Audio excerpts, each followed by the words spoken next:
Hello student, good evening to all. Now we start chemistry और हम chapter पढ़ रहे थे coal and petroleum. Okay fine.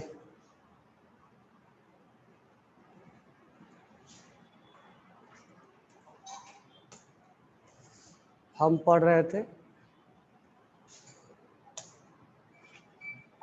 Coal and petroleum. तो कल हमने आपको क्रूड ऑयल से फ्रैक्शनल डिस्टिलेशन करके बताया था कि अलग अलग टेम्परेचर पे रिफाइनिंग ऑफ पेट्रोलियम कंप्लीट हुआ था। लिखवाना बाकी था, उसमें अभी पॉइंट्स लिखवाने हैं, तो उसमें आगे हम लिखेंगे, उसी के आगे कंटिन्यू करेंगे। ओके ना? तो उसी के आगे कंटिन्यू करो। क्रूड ऑयल और petroleum that is obtain from crude oil and petroleum that is obtained from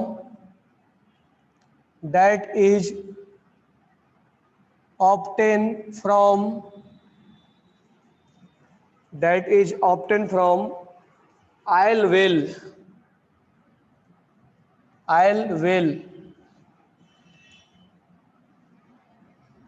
is a mixture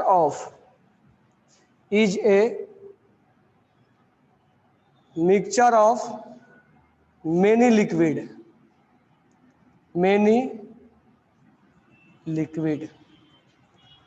is a mixture of many liquid. Each liquid boil and change into vapor. Each liquid boil and change into vapor at different temperature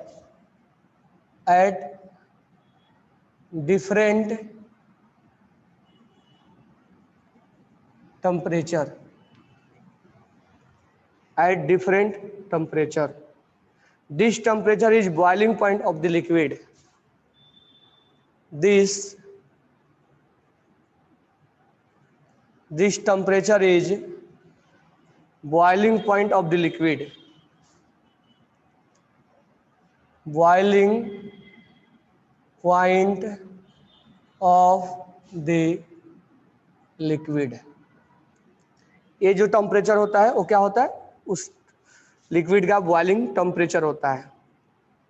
the crude oil is heated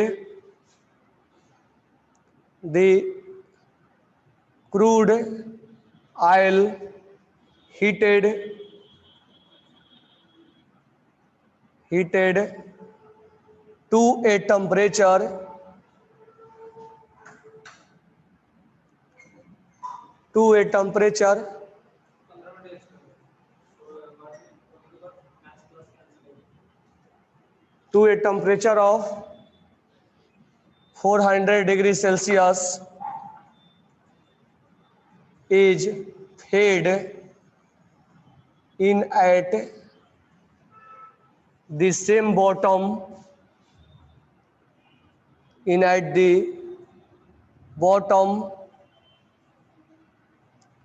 of the fractionating column of the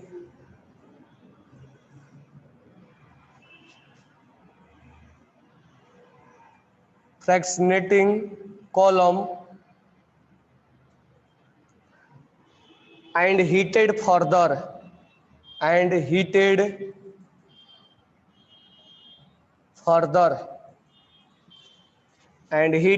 further the liquid that is lowest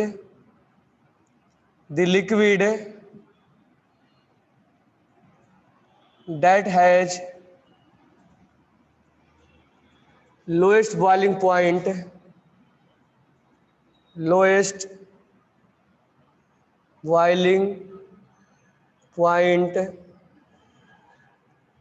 change into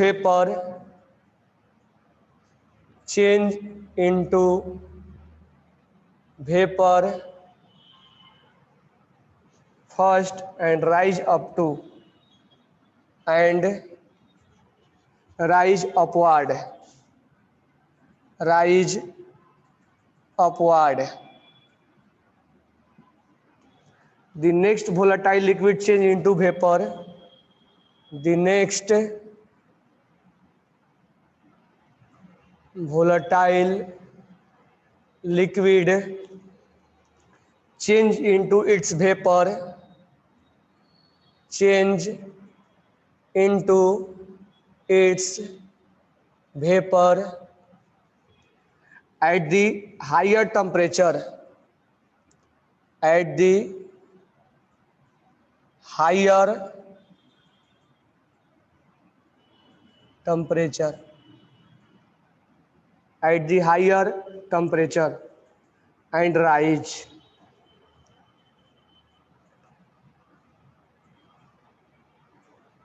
At different part of the column,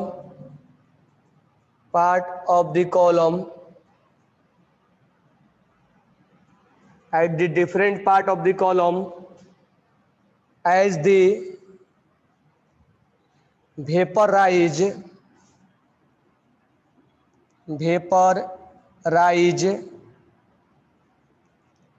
they cool and condense, they cool and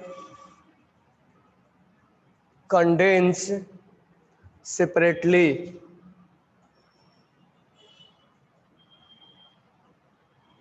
They cool and condense separately into liquid,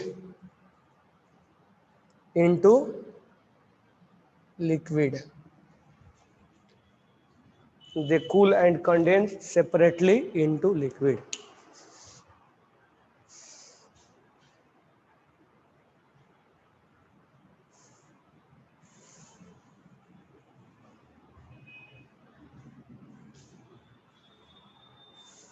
okay, write down कर लो सारे।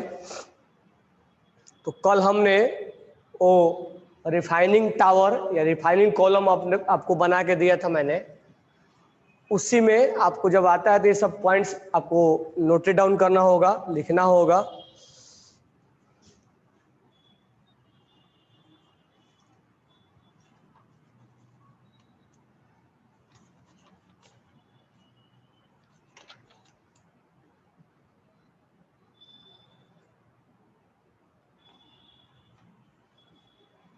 लिख लिया आपने सब? Writing is completed और not?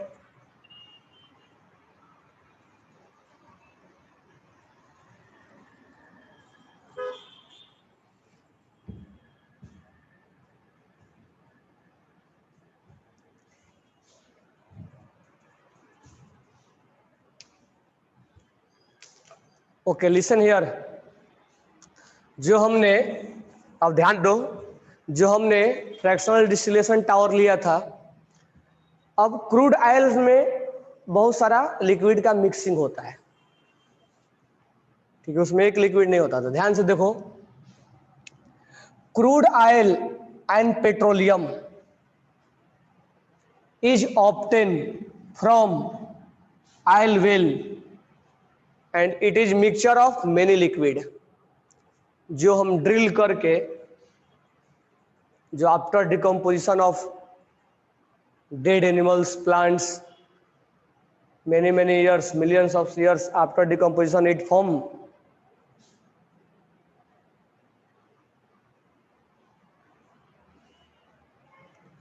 each liquid boil। उसमें बहुत सारा क्या होता है, लिक्विड होता है। अब उस लिक्विड में सबका टेम्परेचर क्या होता है, अलग अलग होता है, बॉइलिंग पॉइंट अलग अलग होता है। तो जिसका बॉइलिंग पॉइंट कम होता है वो वेपर बन के बाहर निकल जाता है, तो उस लिक्विड से सेपरेट हो गया। फिर थोड़ा सा और टेम्परेचर बढ़ाया जाता है, फिर जिसका बॉइलिंग पॉइंट होता है वो शिफ्ट करता है, वो वेपर बन के बाहर निकल जाता है। Each liquid boil and change into vapour. सारे लिक्विड को 1 बाय 1 करके टेम्परेचर धीरे धीरे बढ़ाया जाता है। तो जिसका बॉइलिंग पॉइंट आ जाता है वो लिक्विड वेपर में बदल के और बाहर निकल जाता है। उसको वेपर में बदला जाता है एट डिफरेंट टेम्परेचर, अलग अलग टेम्परेचर पे उनको बदला जाता है। This temperature is boiling point of the liquid, ये टेम्परेचर उस लिक्विड का बॉइलिंग पॉइंट होता है। ये जो लिक्विड होता है उस टेम्परेचर का बॉइलिंग पॉइंट होता है। The crude oil heated to a temperature of 400 is fed at the bottom। हम अप्रॉक्स 400 तक, और रेसिड्यू मतलब 400 तक, रेसिड्यू के लिए 600 चाहिए। ऐसे ऑलमोस्ट हम 400 तक हम मतलब पेट्रोलियम डीजल वगैरह निकाले, रेसिड्यू के लिए 600 होना चाहिए, इसलिए वो 600 लिखा हुआ है। बट हमें नॉर्मली के लिए 400 डिग्री काफ़ी है। At the bottom of the fractional column and heated further, यहाँ लिखा है ना एंड हीटेड फर्दर, उसके बाद भी इसको हीट किया जाता है फर्दर। तो 400 डिग्री तक तो हमें मिल जाते हैं, क्रूड ऑयल डीजल पेट्रोल ये सब मिल जाते हैं। उसको मिलने के बाद हम उसको फर्दर हीट करते हैं जो 600 डिग्री तक चला जाता है। तो इसीलिए यहाँ पर 600 डिग्री कॉलम में मेंशन होता है, क्योंकि 400 डिग्री के बाद उसको हम बाद में भी क्या करते हैं, फर्दर हीटेड करते हैं। The liquid that is lowest boiling point, यानी जिसका बॉइलिंग पॉइंट कम होता है वो वेपर में कन्वर्ट हो जाता है, और उसको वो धीरे धीरे क्या होने लगता है, राइज अपवर्ड, ऊपर बढ़ने लगता है, मतलब वेपर बनता है तो ऊपर जाने लगता है। The next volatile liquid, volatile का मतलब होता है वेपर बनना, meaning of volatile is vapour conversion, liquid will be convert into vapour is known as volatile. लिख लेना, liquid will convert into vapour is known as volatile. Liquid that convert into vapour is known as volatile. The next volatile liquid, यानी एक जब liquid vapour बन गया तो उसको अलग कंटेनर में सेपरेट आउट कर लिया जाता है, फिर टेम्परेचर और बढ़ा दिया जाता है, तो फिर जो दूसरा लिक्विड होता है वो क्या होता है, वेपर बनता है। ठीक है, and change into its vapour at the higher temperature, उससे ज्यादा टेम्परेचर पे होता है। At different part of the column, at different part of the column as the vapour rise, फिर दूसरा वेपर में राइज होता है, वो जाता है दूसरे कंटेनर में स्टोर हो जाता है वेपर को, और वहां से कूलिंग किया जाता है और कंडेंस करके उसको हम सेपरेट करते हैं। Cool and condense, then it will be separate out into liquid, और फिर उसको हम लिक्विड में सेपरेट आउट कर लेते हैं। ठीक है,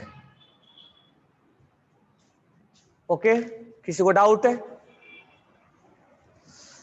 अब next point,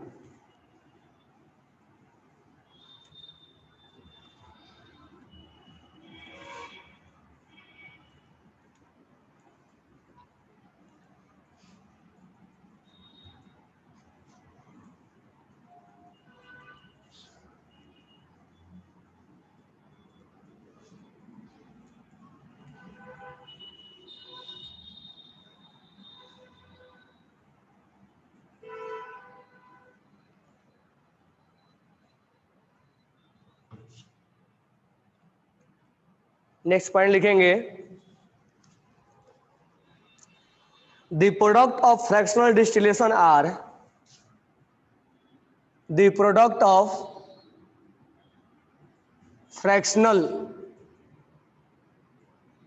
fractional distillation are, the product of fractional distillation are, पहला लिखना पेट्रोलियम गैस, पेट्रोलियम गैस। दूसरा लिखना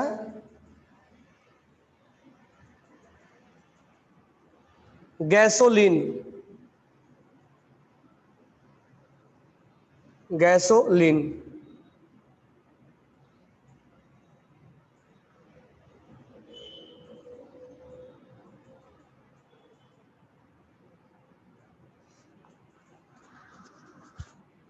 एक्चुअली ये पेट्रोल का ही पार्ट है। तीसरा है kerosene,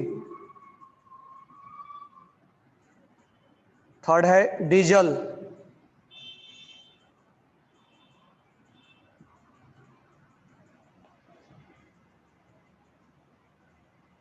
lubricant, lubricating oil, fuel oil और residue.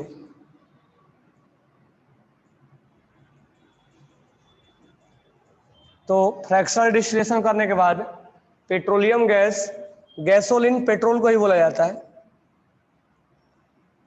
Kerosene diesel, lubricating fuel, residue. Petroleum gas,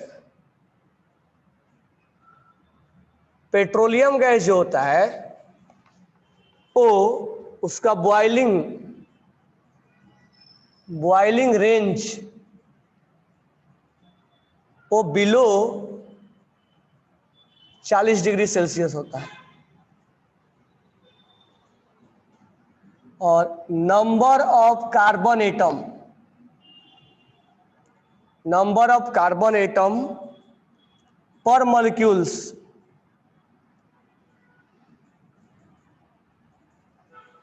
1 से 4 होता है।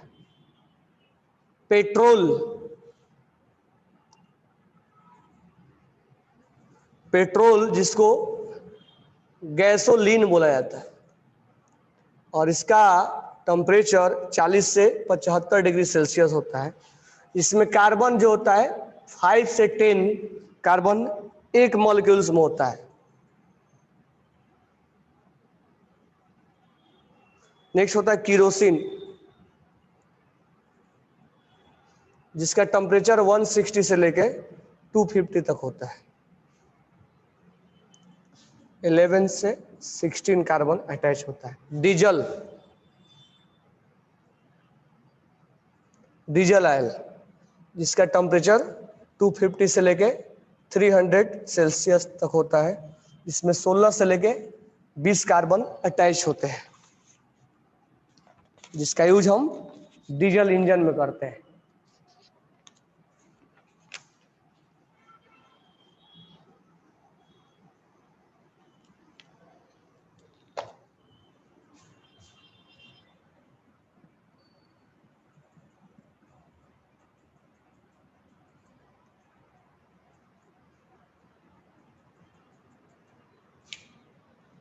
तो जब हम उसको क्रूड ऑयल से अलग अलग टेम्परेचर पे, ये मेंशन किया गया है टेम्परेचर, इस टेम्परेचर पे पेट्रोलियम गैस अलग हो जाता है, इस टेम्परेचर के बीच में पेट्रोल अलग हो जाता है, इसके बीच में किरोसिन अलग हो जाता है, इस टेम्परेचर के बीच में डीजल ऑयल ये अलग हो जाता है। पेट्रोल में जो मॉलिक्यूल्स होता है उसमें 1 से 4 कार्बन एक दूसरे से अटैच होता है, पेट्रोलियम गैस में, और पेट्रोल में 5 से 10 कार्बन मॉलिक्यूल्स उसके साथ अटैच होते हैं। किरोसिन में 11 to 16 और डीजल में 16 to 20 कार्बन मॉलिक्यूल्स अटैच्ड होते हैं। इसीलिए पेट्रोल डीजल में सब चीजें डिफरेंस होते हैं। नेक्स्ट है हमारा lubricant oil, 5th number. 5th number है लुब्रिकेंट ऑयल। लुब्रिकेंट ऑयल में 300 से 350 डिग्री और यहाँ 20 से 35 कार्बन अटैच होता है। रेसिड्यू, जिसमें above 350 degree more than 70 carbon एक दूसरे से अटैच होते हैं, बिटुमेन भी बोलते हैं इसको। तो यहाँ पर इतना अलग अलग टेम्परेचर पे जो क्रूड ऑयल होता है उसको हीटिंग करने के बाद हमें अलग अलग मिलता है।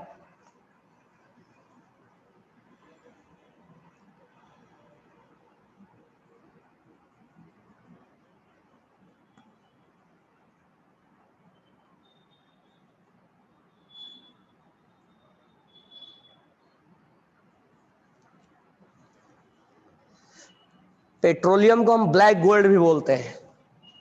Petroleum is also known as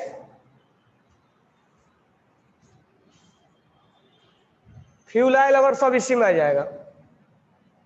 वहां टेम्परेचर मेंशन किया था मैंने फ्यूल ऑयल में, टावर में। तो पेट्रोल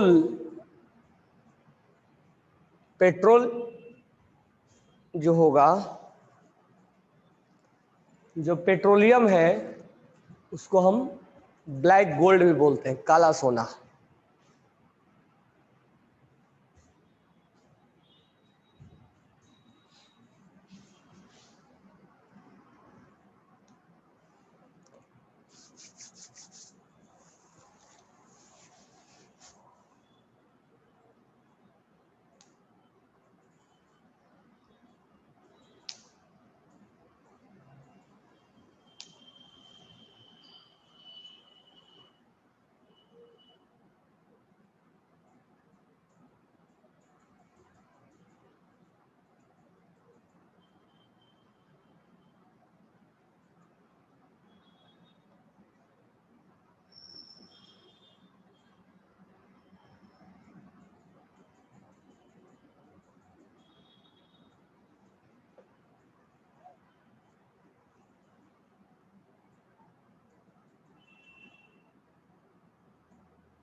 लिख लिया आपने? और क्रूड ऑयल के अंदर सब मिक्स होते हैं, बॉइलिंग पॉइंट अलग अलग होने की वजह से हम अलग अलग सबको क्या करते हैं, हीट करके सेपरेट करते हैं। इस सेपरेशन को हम बोलते हैं क्या, fractional distillation. Next topic is petrochemicals. Write down heading petrochemicals. Petrochemicals, petrochemicals किसको बोलेंगे? The substance which are obtain from the substance which is obtained from the substance which is obtained from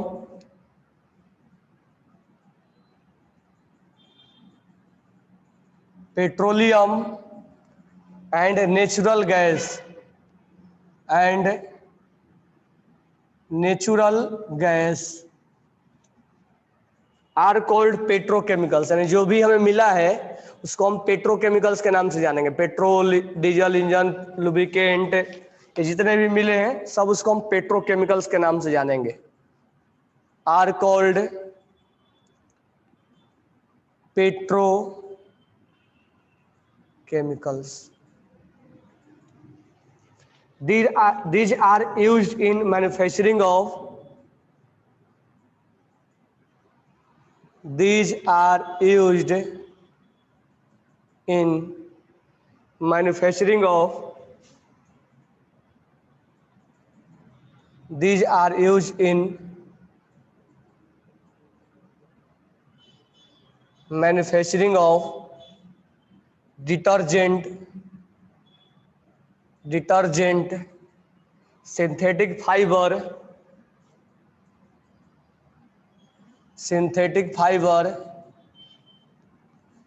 like polyester,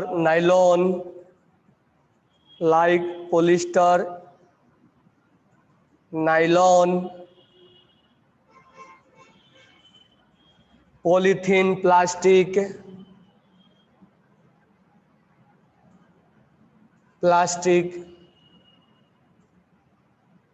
petroleum is also called black gold. Petroleum is also called black gold.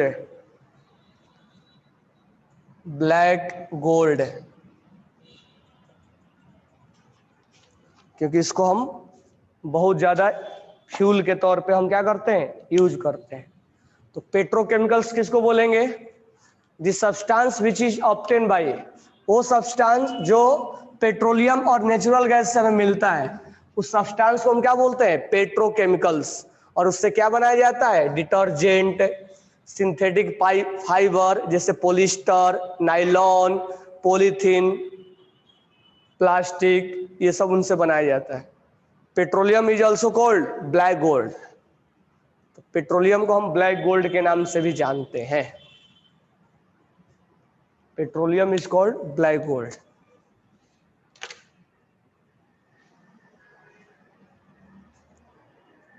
Writing completed.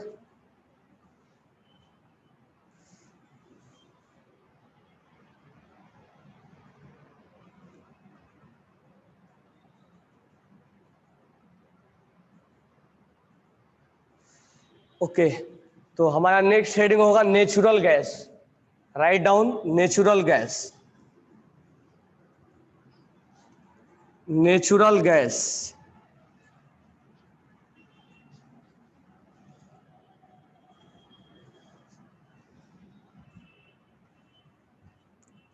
Next हमारा topic होगा natural gas.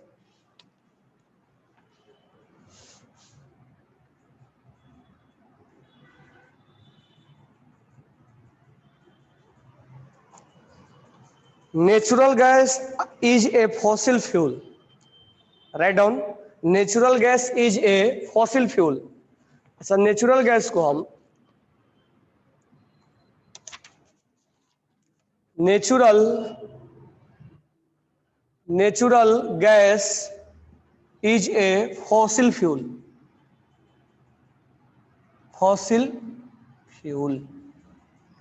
It consist of hydrocarbon methane. It consists of hydrocarbon methane.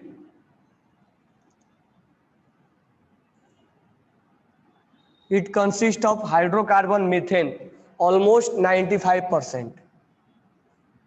Almost 95%. It formed deep inside the earth. It formed deep inside the earth. सब चीज तो अर्थ में ही मिल रहा है। Is formed deep inside the earth along with petroleum deposited, along with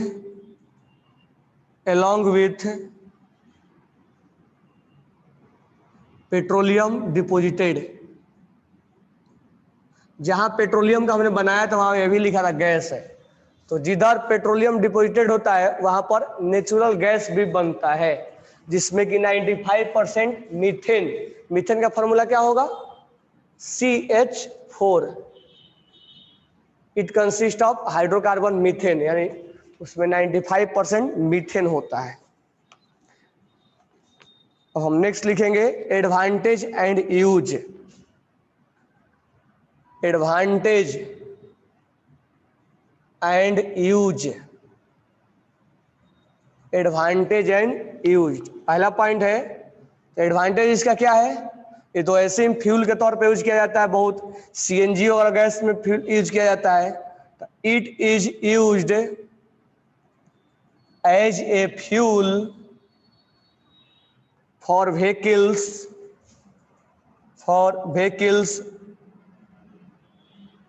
in the form of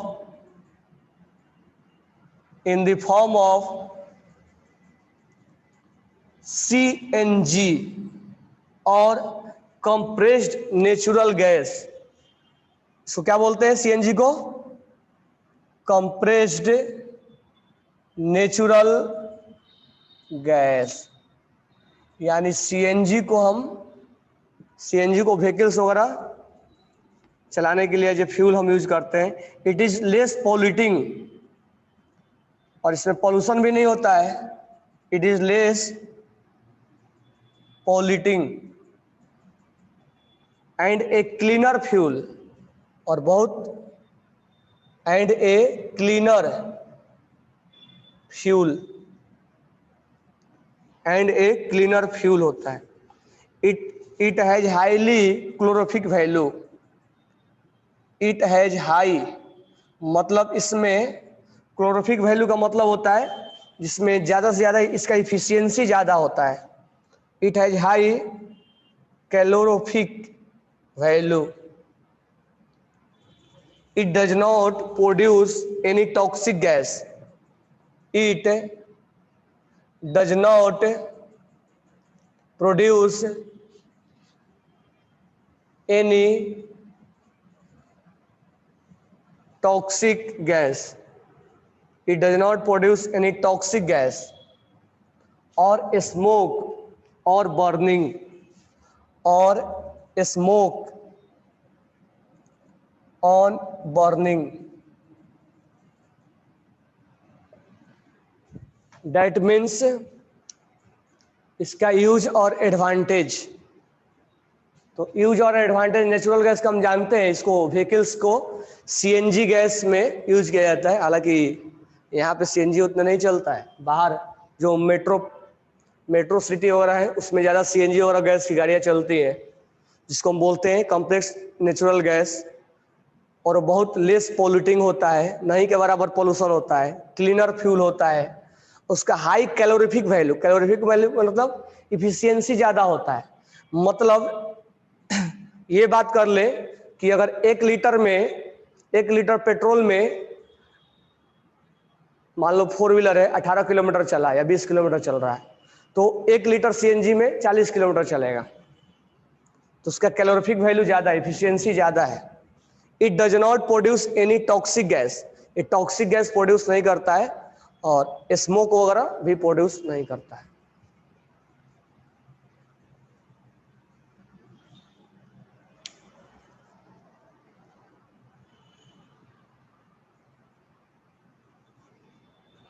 एक दो point और हम लिखेंगे, 3rd पॉइंट हमने लिख लिया।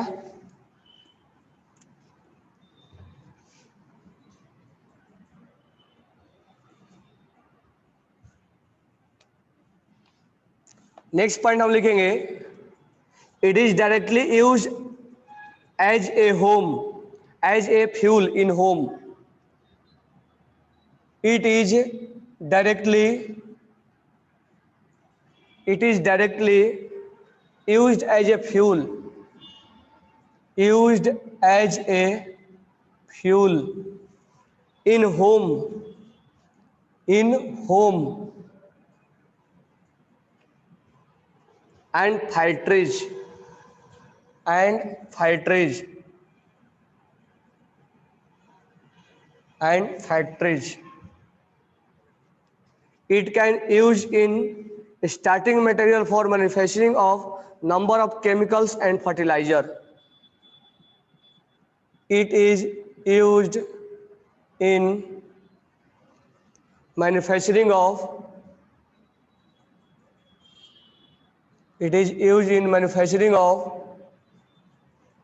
chemicals and fertilizer. Chemicals and fertilizer. It is used in manufacturing of chemicals and fertilizer. तो ये हमारा नेचुरल गैस है. यहाँ एलपीजी गैस यूज किया जाता है. सीएनजी वगैरह ज़्यादा दिल्ली मुंबई में यूज किया जाता है.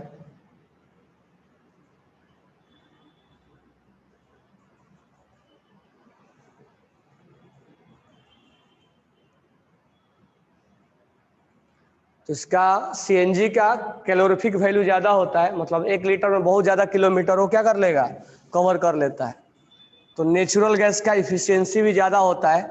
और ये जहाँ पेट्रोलियम होता है वहीं पर नेचुरल गैस मिलता है. और ये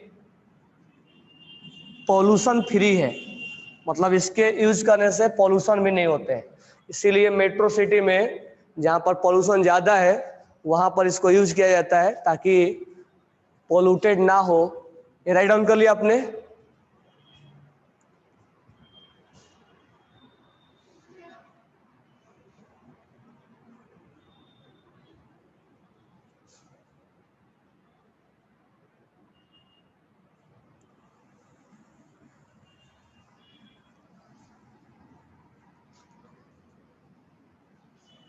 नेक्स्ट हमारा है liquefied petroleum gas. Liquefied petroleum gas. Liquefied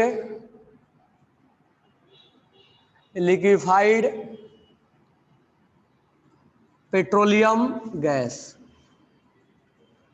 liquefied petroleum gas, इसमें लिखेंगे एलपीजी, इसको बोलते हैं liquefied petroleum gas. Liquefied petroleum gas LPG, commonly known as cooking gas.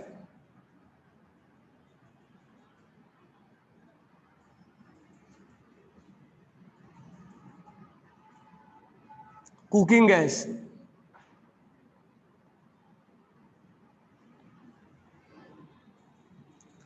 Commonly known as cooking gas, containing mainly propane. Containing mainly propane. Propane का formula होता है C3H8 and butane. Butane का formula होता है C4H10 in liquefied form. In liquefied form.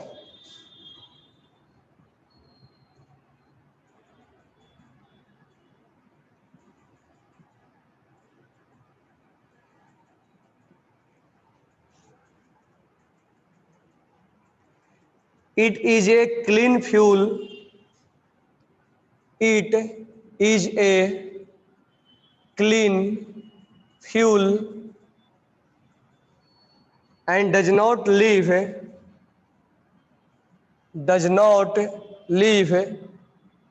any residue or cause any pollution.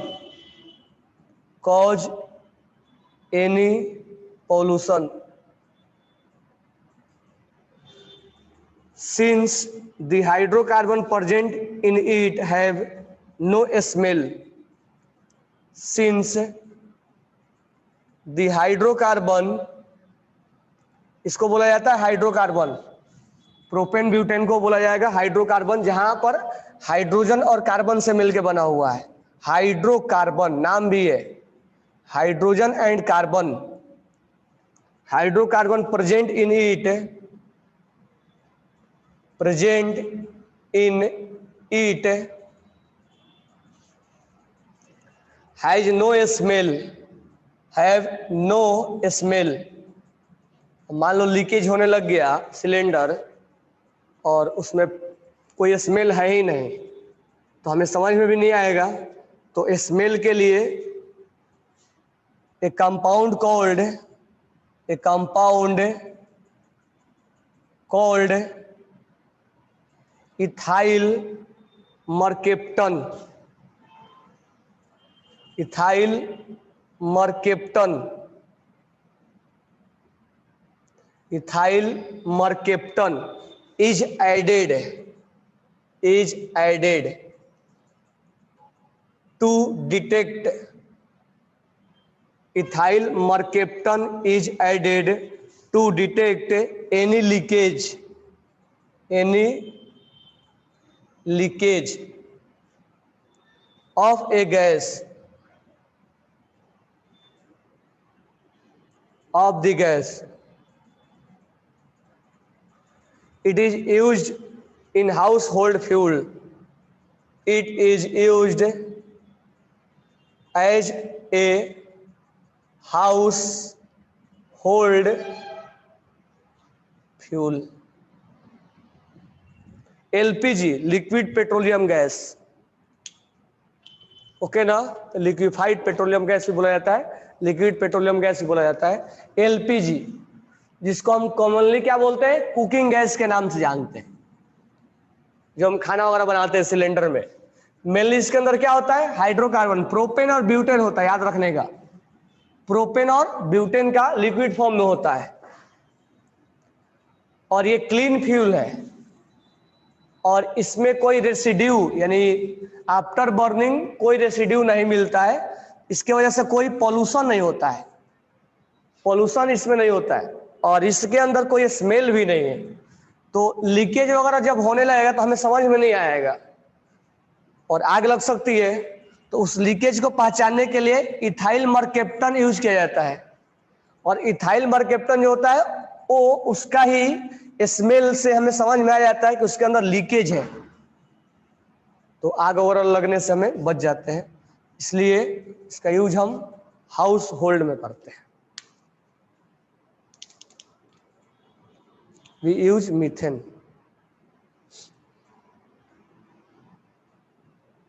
Yes और no?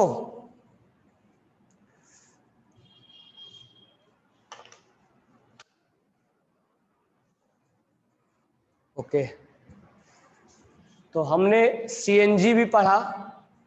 CNG का full form, what is full form of CNG?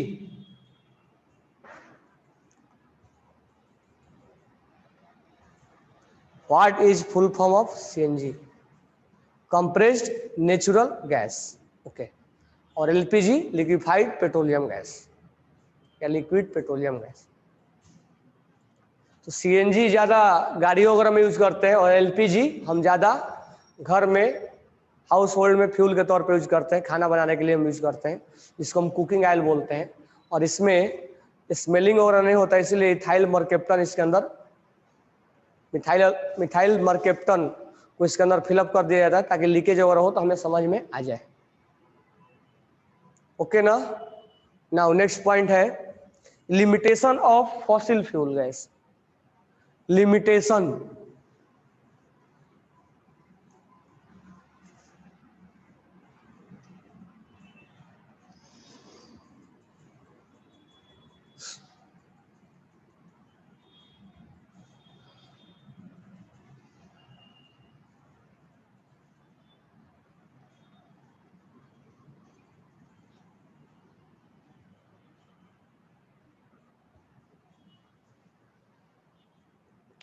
Limitation of fossil fuel.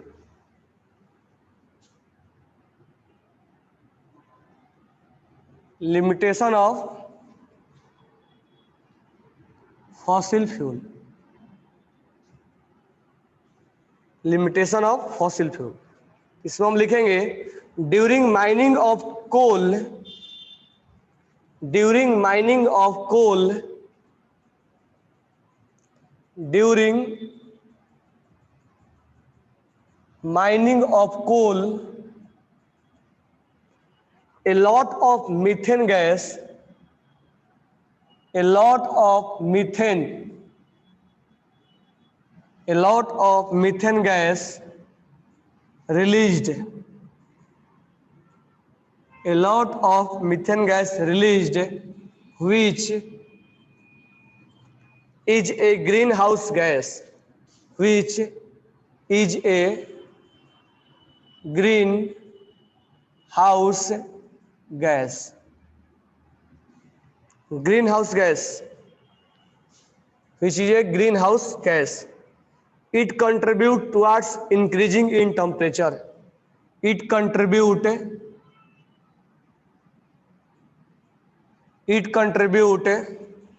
towards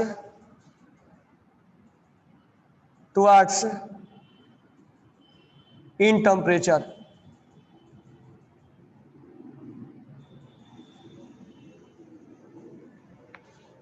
तो पहला point हमें क्या बोल रहा है,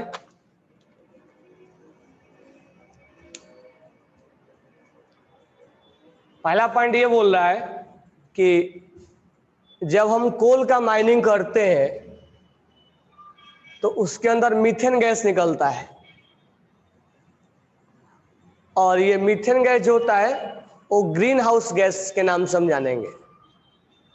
ये क्या करेगा, ये it contribute towards increase in temperature, it's contribute 1 minute, it contributes towards increase in temperature. यहां पर इंक्रीज छूट गया है, नीचे लिख दे रहा हूं मैं,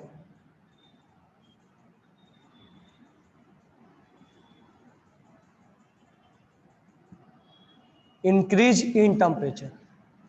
अब उससे क्या होता है, टेम्परेचर बढ़ता है, तो बढ़ने से क्या होगा, जो पोलर साइड है, जो ग्लिसरी है, जहां पर आइस वगैरह जमे रहते हैं, वो मेल्ट होने लगेगा, और मेल्ट होने से क्या होगा, हमारा जो वाटर का लेवल वो बढ़ जाएगा।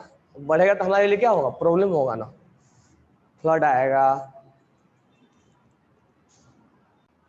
अगर हम फॉसिल फ्यूल का यूज कर रहे हैं तो कहीं ना कहीं हमारे लिए हार्मफुल भी है, उसका कहीं ना कहीं लिमिटेशन भी है। ये नहीं कि पूरा बेनिफिट ही बेनिफिट है, हमारे लिए कुछ ना कुछ उसमें हार्मफुल भी है। तो लिमिटेशन ऑफ फॉसिल फ्यूल, और फॉसिल फ्यूल जो निकाल रहे हैं, कोल वगैरह निकालते हैं या पेट्रोलियम निकालते हैं, ऐसा नहीं कि वो नेचर के लिए बहुत अच्छा ही है, उसमें कोई पोल्यूशन नहीं है। फ्यूल ऐसा है जिसमें पोल्यूशन नहीं है, वो ठीक है, उसमें पोल्यूशन नहीं है, पोल्यूशन लेस है, लेकिन उसके अंदर और कोई प्रॉब्लम है। उसके अंदर मीथेन निकलता है। मीथेन जो होता है वो जो अर्थ का टेम्परेचर बढ़ाने का काम करता है, और अर्थ का टेम्परेचर बढ़ने से क्या होगा, जो ग्लिसरी, जो पोलर वगैरह है, जो हिमालय वगैरह पे आइस जो जमे हुए हैं, वो क्या होने लगेंगे, वो मेल्ट होने लगेंगे, और मेल्ट होगा तो यहाँ जो अर्थ पे वाटर लेवल क्या हो जाएगा, बढ़ जाएगा, जो हमारे लिए फ्लड वगैरह का काम, फ्लड वगैरह आने लगेंगे। ठीक है, नेक्स्ट पॉइंट हम लिखेंगे, burning of coal also release many gases, burning of coal also release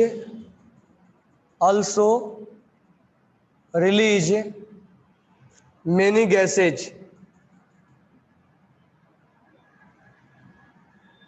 gases, causing atmospheric pollution, causing atmospheric pollution। जब हम कोल वगैरह को बर्न करते हैं तो उसमें से बहुत सारा गैस जो है रिलीज होता है, जो कि पोल्यूटेड गैस होता है। Coal and petroleum required millions of year, coal and petroleum, coal and petroleum required millions of the year, millions of year to be formed by to be formed by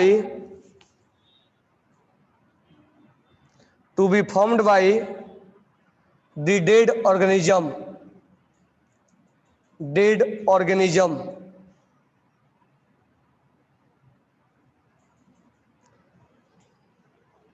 the known rewards of these the known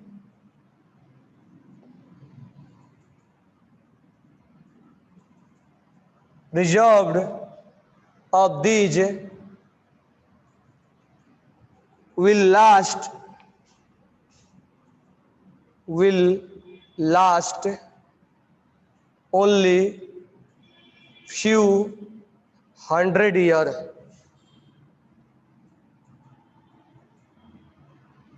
यानी कुछ सालों में समाप्त हो जाएगा।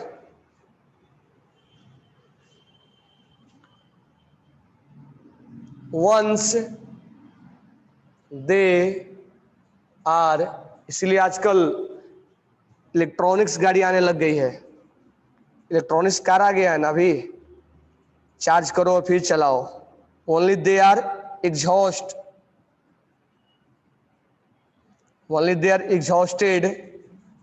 दे can not be prepared again since it is very slow process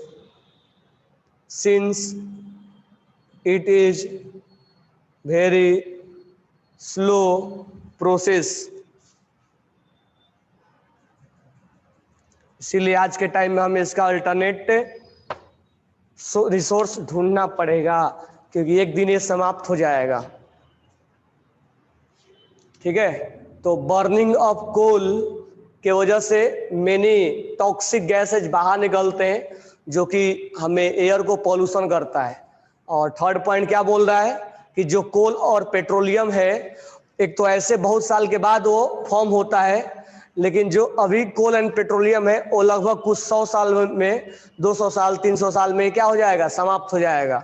तो हमारे लिए क्या हो जाएगा, डेंजर, प्रॉब्लम हो जाएगा। फिर हम फ्यूल के तौर पे कैसे यूज करेंगे? तो they are exhausted by they can not be prepared again, और हम उसको दोबारा बना भी नहीं सकते जल्दी से, since it is very slow process, क्योंकि वो बहुत धीरे धीरे प्रोसेस होता है। इसीलिए हमें कोल और पेट्रोलियम के अलावा अल्टरनेट रिसोर्सेज भी हमारे पास होने चाहिए, ताकि हम उसको ये समाप्त होने से बचा सके, ज़्यादा हम यूज ना करें। ठीक है sir, but electricity is also a fuel. हाँ बिल्कुल फ्यूल है, which can be use very place like car, vehicles, house etc. So we should use electricity instead of fossil fuel. बिल्कुल हमें इलेक्ट्रिसिटी यूज करना चाहिए, मतलब कोल पेट्रोलियम क्या limited में, लेकिन आज के टाइम में न्यूक्लियर पावर प्लांट से भी क्या ये करंट वगैरह प्रोड्यूस किए जाते हैं, तो उससे हम बैटरी को चार्ज कर सकते हैं, चार्ज करके व्हीकल्स को रन करा सकते हैं। तो उसका एक अल्टरनेट सोर्स है इलेक्ट्रॉनिक्स गाड़ियाँ अभी चल रही है। अभी देखो मार्केट में इलेक्ट्रॉनिक्स गाड़ी आ भी रही है, तो 1-2 साल के बाद या आफ्टर 5 ईयर या आफ्टर 10 ईयर देखना इलेक्ट्रॉनिक्स गाड़ियाँ बूम पे रहेगा। तो डीजल पेट्रोल की गाड़ियाँ जो होंगी वो कम होंगे, अभी उतना नहीं है, क्योंकि उसका चार्जिंग पॉइंट में ही प्रॉब्लम है। Okay, thanks to all.